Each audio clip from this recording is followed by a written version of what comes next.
ভাই একটা মিনিট আমরা কথা বলবো, একটা মিনিট আমাদের কাজ আগে কথা বলে ভাই।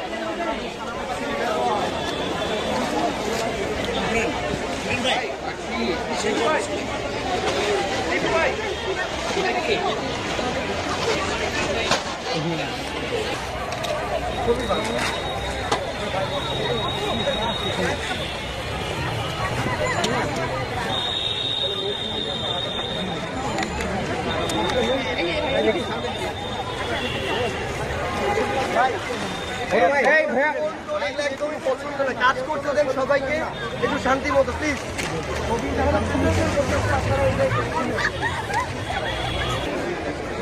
এখানে ফোনের কিছু নাই, ডিস্টার্ব না করি কাউকে। আমরা বলছি আমাদের জায়গা থেকে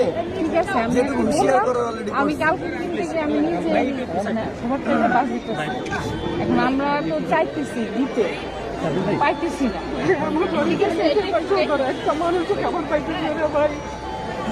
সব জায়গায় তো রিচ করা চাইলেও যাচ্ছে। এখন তো মনে করেন যে ভাই মূলত হচ্ছে কি গ্রামের যে অঞ্চলগুলা খাবারটা শহরে অনেক খাবার আটকা পড়ছে, কিন্তু খাবারটা গ্রামে যাচ্ছে না।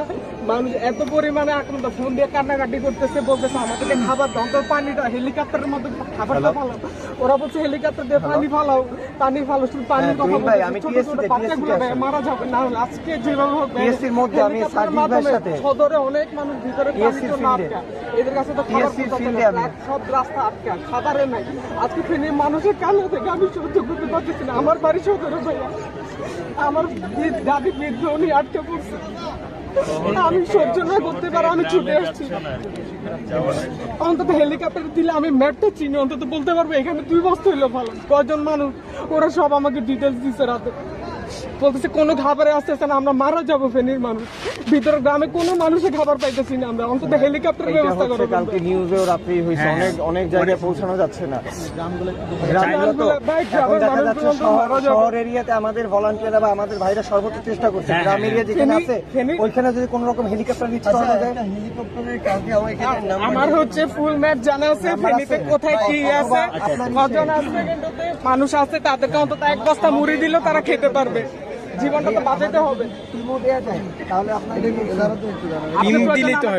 আমি প্রয়োজনে দেখাই দেবো কোন কেন্দ্রে কয়জন আছে। আচ্ছা সেটা ঠিক আছে না, আমি বলতে চাই যে যদি মানে টিম ম্যানেজ করে দিতে পারেন, প্রবাসী হেলিকপ্টার ওরা ফ্রি সার্ভিস দিচ্ছে, ওদের কোনো রেসপন্স করতে না। যে আমি সাংবাদিকদের বলতে চাই কোন হেলিকপ্টার রেসপন্স করতেছে না। এটা বুঝতে হবে, কার্গো হেলিকপ্টার লাগবে। ভাই একটু যদি আমাদের আপনি যেটা জানেন এটা আমরা আমাদের সামনে বলতেন তাহলে একটু না একটু বলতে পারে, উনি বলতে পারেন, উনি বলুন একটা বলুন, আপনি বলেন না, আপনি বলেন।